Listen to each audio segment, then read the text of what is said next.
here's a good rule of thumb when it comes to strength training. What you train, you strengthen. Okay, so why is this important? Well, if you have bad form when you work out, guess what form you're going to strengthen and make stronger? The bad form. I see the angle you're going with. Yes. Definitely. I was like, definitely. welcome to the show. My name's Sal DeStefano, Captain Obvious. It's kind of how I felt when I saw it written up there. I'm like, Lift that's weights, so it builds muscle. profound. Well, okay, so let's back up for a second. Why is bad form, like quote unquote bad form, why is it considered bad, right? Mm-hmm.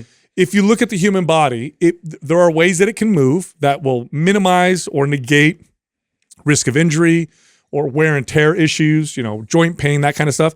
And then you can move and veer away from that and gain more and more risk for things like tendonitis and pain and joint issues and that kind of stuff. And if your form is off perfect or off good, if it's closer to bad, and you're not paying attention to it and you're just getting stronger, and at the moment you don't feel any pain.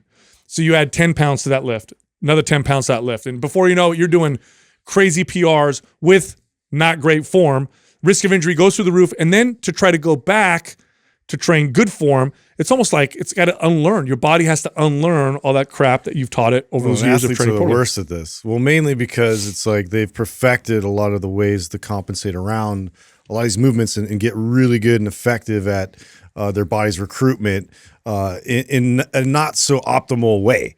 But to be able to kind of reverse out of that, it's like almost having to relearn an entire new language. So would you say this flies in the face of the idea of any form of exercise is better than no exercise? Yeah, that's too much of a sweeping statement, right? Like I get where it comes from because general activity is better than not being active, but we all know like someone could train so poorly that it's better that they sit on the couch, right? Yeah. They could train so poorly that they damage their body and hurt themselves and cause a lot of problems. Well, one thing too, I noticed like, so my dad had to have like knee surgery and like knee replacement surgery. So, but one thing I was trying to coach him up, like leading into that is like, let's get to the root of like, your daily habits and like what you're actually doing with exercises that are leading into that problem. Yes. Like let's find that out because, you might replace the actual like parts, but the same problem is going to persist if we don't address, what's been leading down that road of like non-optimal type of recruitment patterns you've been. Yes. And the analogy I used in the past of a sliding glass door on a track. And if it's perfectly balanced on the track, that track's not going to have lots of wear and tear. It's going to take a long time, especially if it's, lubricated properly and all that stuff. But if it's off track just a little bit, in a very short period of time, you start to see wear and tear and chewing up of that track. And the more you push it, the worse that damage is going to come. And so what if you just go replace the track, but never fix the balance? Right. You're going to keep running into those issues. You know that. Inevitable. You just made me laugh right now because that stupid analogy is so stuck in my head that you use that because I'm dealing with this. So sand from my house blows in the tracks of my. And so just little grains of sand are in there. My face just popping in your head. And it's enough to get the track off of my slide. And I'm like grinding the shit out of it. And every time I do that, I can't help but think this is a stupid analogy Sal uses about just barely being off the slightest bit and how the wear and tear on it. Everywhere you go. But that's literally what's happening right now. I have these sliding glass doors that are brand new, like what, a year, not even a year and a half old. They're getting messed up. And they're getting messed up because we have a lot of wind out there and it blows sand. And the sand gets in the little bits of the track like that, and then the track is slightly off, and then it's starting to grind it. And they slide like they're 40-year-old sliders, but they're only a year old. And every time I find myself fighting with it, that's the thing that goes through my head every time. You just reminded me of it. Saying think about me all the time. I had a client once. I remember where she was a business person, executive, and she always wore heels. She liked the way they look, whatever. And we had identified some movement pattern issues, and so she said, "You know what I'm gonna do?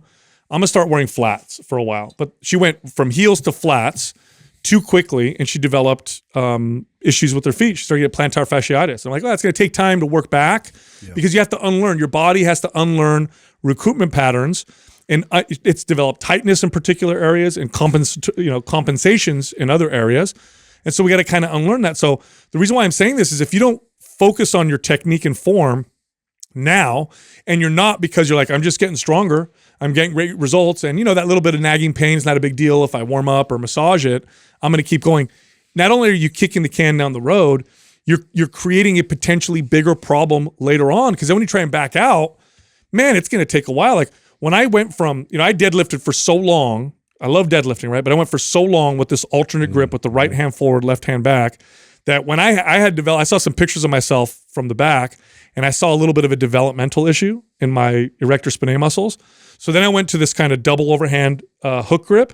Do you know how long it took me to get used to be able to pull this way where it didn't inflame my arm and cause problems? Because I had gotten so strong with doing it a particular way. It took me like 2 years of training a particular way. Had I just done that right out the gates, I would have not lost those 2 years of, trying to fix it. That's what they tell you, like if you get into like a sport like golf, like how important it is to have like a coach like set you up from the very beginning. Don't they say it's harder to teach someone to swing who swings poorly than somebody who doesn't know? If you've already started to swing and get some sort of contact to have to unlearn all those bad habits to start them all over, it's like it's like starting back square one. And how frustrating is that if you've been playing golf for 3 or 4 years with your buddies trying to get better and better, and then all of a sudden you decide, okay, I'm gonna take this really serious. You get a golf coach and he's like, okay, everything you're doing is wrong.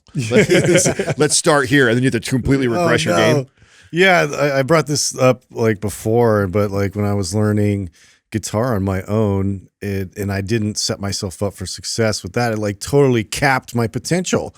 And it's like at a certain point it catches up to you. You can only work with what you've created for so long, and that's one of the frustration I've had with it, because it's like, man, if I would have just taken the time to really learn how to hold my hand properly, like work my way through scales, like all that kind of stuff. But like to go back, it's like I'm starting all over again. I'm so glad you said that's why you didn't become a rock star, by the way. I'm so glad that's why I'm here. You said it though like that, so Justin, and you gave that analogy of capping your potential. Because sometimes when we talk about this, I don't ever want to come off like we're fear-mongering people from lifting or exercising. Like, oh my God, I listen to Mind Pump, I'm so afraid to exercise or do anything. No, you're right. I don't want to hurt myself, right? I don't ever want to come off that way. But what you just said is, to me, that's the minimal thing that will happen if you don't address this. You'll cap your potential. If you just say, okay, I'm going to go exercise, F what the guys say, and some exercise is better than no exercise, and you decide that's your attitude. Okay, well, maybe you go and you don't get hurt, and maybe you lose a few pounds, but you will cap your potential of what you could have reached had you laid the solid foundation. Think about it this way. You already know how to use a shovel. Okay, but there's a month training course to learn how to use a backhoe. And you're like, no, I just want to start digging right now. Initially, you're going to dig faster with the shovel, but you're only going to get so fast. You're only going to be able to dig so much because a backhoe is so much more efficient. And so that's kind of what we're communicating. There's efficiencies, there's injury risk, there's potential, and proper technique and form has been established as the best ways to get your maximum potential. And you're right, Adam, at the very least, maybe you don't hurt yourself, which I think you will over time, but maybe you don't. Well, you're just never going to get to your full potential.